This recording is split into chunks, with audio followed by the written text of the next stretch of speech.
Hey y'all, this is Bishop Bowser again. I'm just about out of here. But before I go, I just wanted to leave you another word to let you know that your circumstances don't determine your outcome. If you want better outcomes in your life, check out your thinking, check out what's inside of you. Grace and peace, everyone. This is yours truly here once again. And so today I just want to speak with you briefly about gangs and guns, right? Not even so much gun violence, but having possession of guns.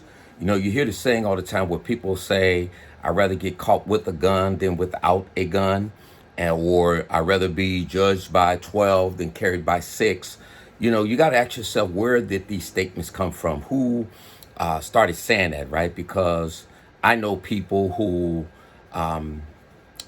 had guns on them and still got killed. I know people that had guns on them and was able to pull out the guns and still got shot and wasn't able to defend themselves from the perspective of shooting the other individual and so on. So just because you have a gun, that doesn't protect you or assure your safety or your you surviving that incident, that gun violence incident. And so you gotta really think about that. But I truly want to talk to the guys that's out there.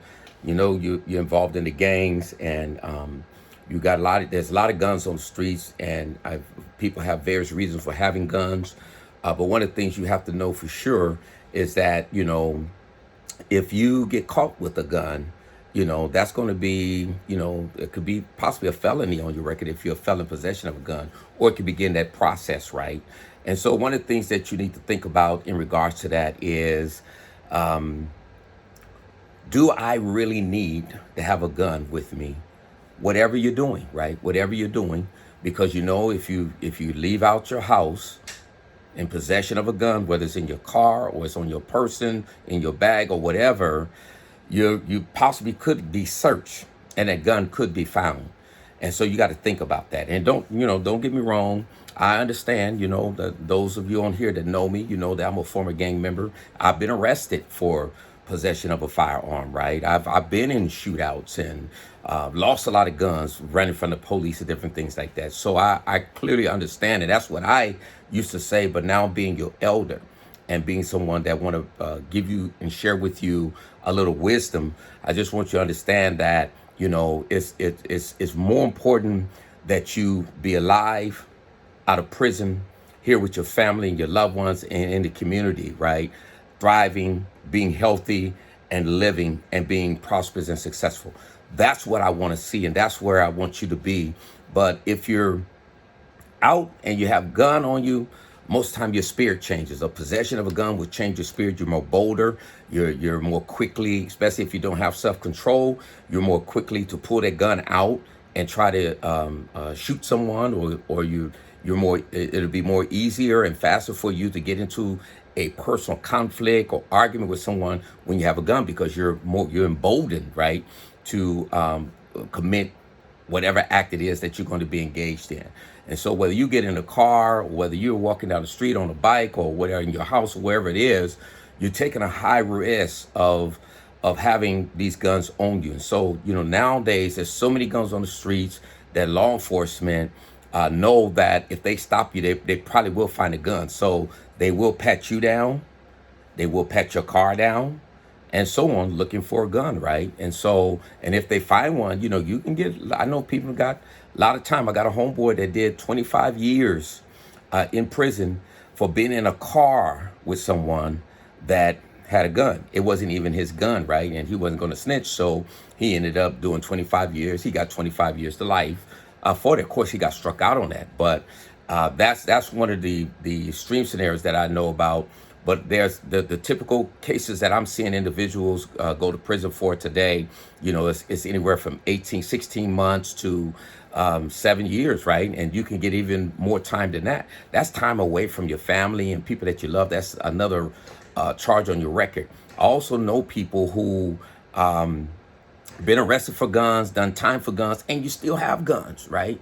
And so it's a mindset that you got to change. You know, if you can change your thinking, you could change how you feel, you could change your behaviors, and you can change your outcome, right? But if you're thinking like you thought 10 years ago, 5 years ago, or the seeds that's playing in your mind, you have to have a gun, then you're going to always try to run around with that gun. When you don't have a gun, you're not going to put yourself in harm's way. You're not going to do some things that you probably would do if you got a gun, because you're like, hey, I'm ready. They come for me. Then, it's going to be on, right? Because you have a gun on you. But if you don't have a gun, you're not going to take some of the risks that you normally take, right? And so I want to encourage you all to think about that when you're out there involved in the stuff that you're involved in. I know you have your guns in your backpack. I know you have them on you and you try to hide them in your car. And sometimes the police search your car and they don't find it. I know that. I hear about those stories and things like that. But let me just tell you this. You're risking yourself. You're risking the people that's around you. And you're eventually you can end up in prison with a longer record rap sheet, right? That can harm you later on when you want to rebuild your life. See, I'm older, so there's some things I can share with you. When you get your life together and when you're trying to make change, that record will follow you, right? And there are things that you might want to do and might not be able to do because of your record. And you can't blame nobody but yourself, right? And let me tell you, I understand and I know that, you said, well, I was in the car and it wasn't my gun. You know what I mean? Well, if that's the case, then your homie, if he really loved you and he's really a down homie, then he should take the rap for that, right? And tell courts and the judge and whoever else is charging, prosecutor, that, hey, that was my gun, right? That was my gun, and charge me. They didn't know nothing about it. That's what they should be doing if they're really truly your homies and so on. But I also know that, when you're in those cars and even if there's just one gun in there, many times, you're up to no good, right? Whether you're going to commit a crime or you're looking for a rival, a op, as you would say, or whatever it may be, right? So, and I know I've been stopped. I've been arrested for possession of a gun on my way to do a drive-by shooting. So I know about that, right? And so, and all the folks in the car didn't have a gun, right? So even though it's not yours, don't mean that you weren't up to no good and didn't want to see somebody die or get hurt. And the police know that, and that's why I'm trying to get you to understand that. The prosecutors know that, right? And then you have the U.S. Attorney's Office, because some of those cases, if they really want to get you off the street, they're going to pick it up.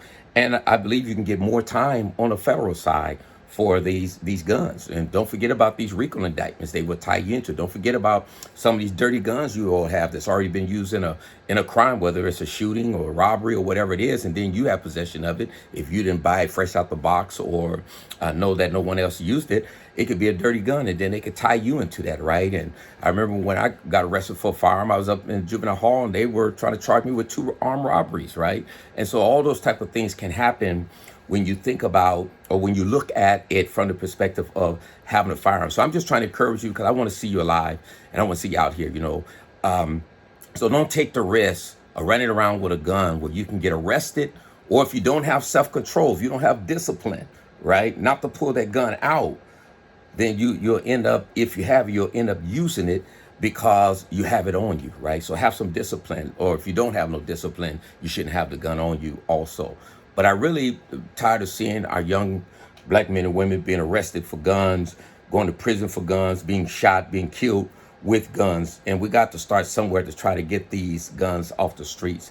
So I'm posting this on my YouTube page. So those of you that are viewing it, please like and subscribe and leave a comment, right? Leave a comment in regards to what your thoughts on it. I know some of the thoughts, but I haven't heard everything in regards to having a gun. I know I've heard I'd rather get caught with one than without one. I used to say that, and me and my homies used to say that all the time.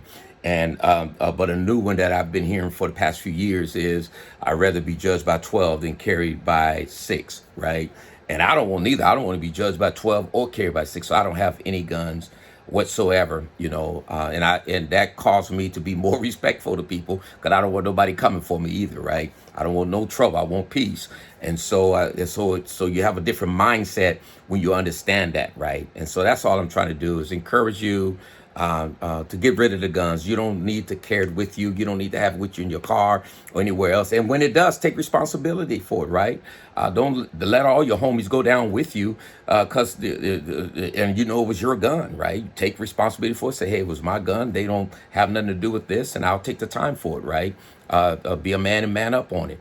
That's just the way it is. Don't get out the car and run and then abandon your homies and then somebody else gets stuck with the gun, right? Especially if he touched it and his DNA is on it, because that's what they're going to look for in order to try to charge. They might arrest every single one of you, but then what they're going to look at is DNA, where was the gun at and where were you at in the car and all those type of things. So, hey, look, I love you all. And I really want to see you alive, see you out here on the streets free and doing your thing, right? God bless you. All right, y'all. I'm out of here.